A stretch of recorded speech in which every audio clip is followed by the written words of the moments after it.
Ang Diyos kung tumingin sa puso.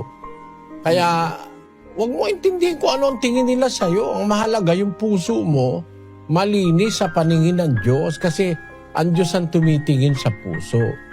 Huwag kayong mainis o masiraan ng loob kung kayo tinitingnan ng masamang tingin, ano? Merong mga tao masama kung tumingin sa kapwa. Meron silang mga agad na nakikitang kapintasan. Pero pagka Kristiyano ang titingin sa'yo at kausap mo Kristiyano, lalo na yung isang Kristiyano umuunawa ng aral ng Diyos, hindi ka pwedeng hamakin ng isang kapatid sa Diyos.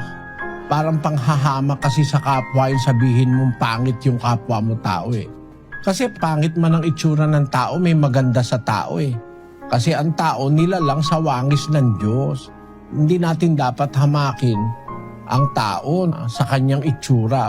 Pangunahin na, tinitignan ng Diyos sa tao yung puso. Hindi mahalaga yung sinasabi ng tao.